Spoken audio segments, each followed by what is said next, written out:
Хөгжлийн форум 2018.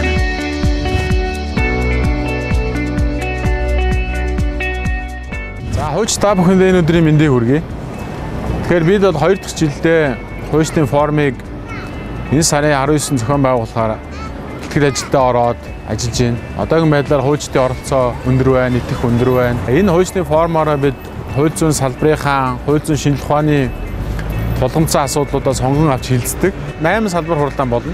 За магадгүй миний хувьд бодож байгаагаар хамгийн чухал салбар хуралдаан бол хөрөнгө оруулалтын санхүүгийн эрх зүйн орчны талаар хэлцэх ийм салбар хуралдаан байгаа.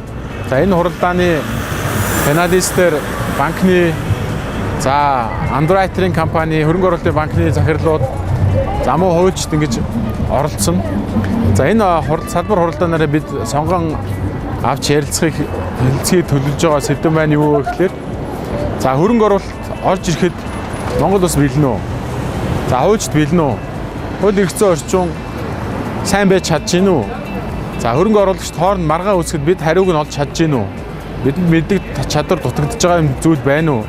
Мэргэжлийн хариуцлага бид үүрээд хөрөнгө оруулагчдын аливаа гэрээ хэлцээр дээр оновчтой шийдлийг гаргаад ажиллаж чадж гин үгүй юу? За магадгүй энэ хөрөнгө оруулалтын салбарт оролцож байгаа мэргэжлийн оролцогч компаниудын үйл ажиллагаа явуулж байгаа эрх зүйн орчин болсонгүй байна уу гэдэг дээр тал бүрээс нь хэлцгээр ингээд бэлдээд байна.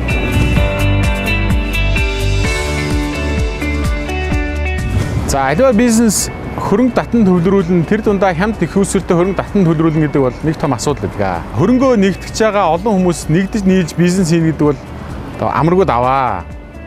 За тэгэхээр энэ асуудлыг бол шийдсэн байна.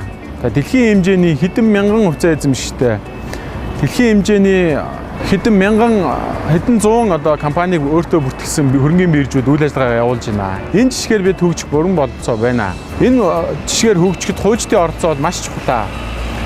Тэгэхээр хөрөнгө оруулалтын төслөө хөрөнгөний биржид санд болгох, санхүүгийн зохицуулах хорооны зохицуулалтын шаардлагыг давах, за мөн амжилттай цаашдаа компани удирдах, за компани засаглалаа зөв зохистой хэмжээнд нь тодорхойлох, за дүрмээ тодорхойлох, цаашдаа хөрөнгө оруулалтаа удирдахад хувьцаа эзэмшигчдийн эрх ашигыг хамгаалах, хувьцаа эзэмшигч болгоны оролцоог хангах, за жижиг хувьцаа эзэмшигчдийн эрх ашигыг хамгаалах гэх мэт нарийн асуудал байдаг.